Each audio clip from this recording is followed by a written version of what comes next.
At 6 o'clock every weekday, students wake up to go to school. Sometimes it's still dark outside. By 8 o'clock, all students have started class, but the brain doesn't start thinking critically until about 10 a.m. But students are expected to be fully awake and ready to think. Critical thinking is defined in the Oxford Learning Dictionary as the process of analyzing information in an objective way in order to make a judgment about it. Instead of focusing on skills such as critical thinking and problem solving, students are taught test-taking strategies and schedule planning. These skills are not viable in future jobs, therefore, students are not prepared for the demands of the workforce. Critical thinking has been more important than ever this decade since all the jobs that don't require critical thinking are vanishing as stated by Most Likely to Succeed. In a recent survey, 80% of Americans put critical thinking skills at the top of the list of what schools should teach. Critical thinking is an important skill to have in the workforce. Most jobs require innovation and creativity as well as problem-solving skills. So, science is easy to get critical thinking in with labs and problem solving. And chemistry specific is in depth enough where if kids don't have a creel, it's not easy. So you have to think outside the box, right? Give them problems that are inquiry-based, that they just have open-ended things and have to kind of draw conclusions to get to.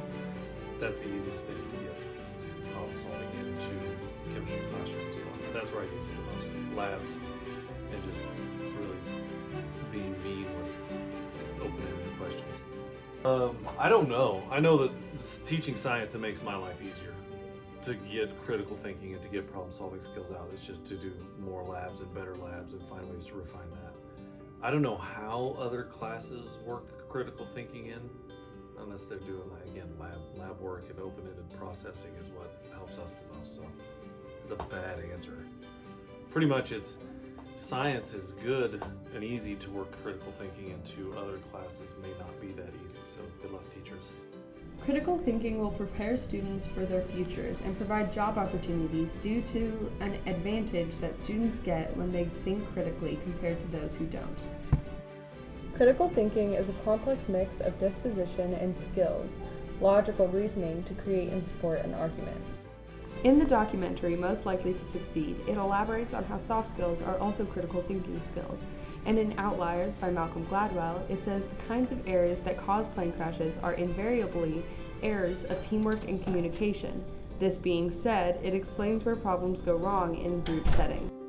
To develop critical thinking, students should do more group projects and do more challenging problems.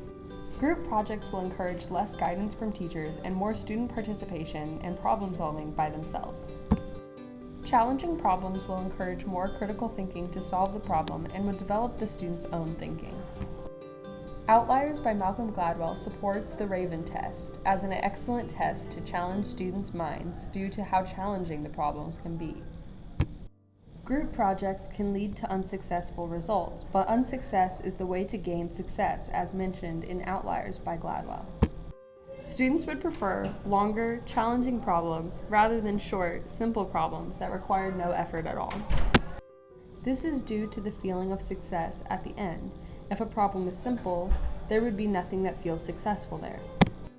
If these solutions were placed into the Olathe school system, then many students who graduate from high school will be better prepared for the real world. The current problem with the school system is that critical thinking and problem solving are non-existent. As a result of group projects, students use more critical thinking since there is no guide. Students that work on a challenging problem together to use full brain power will end up being more successful long term.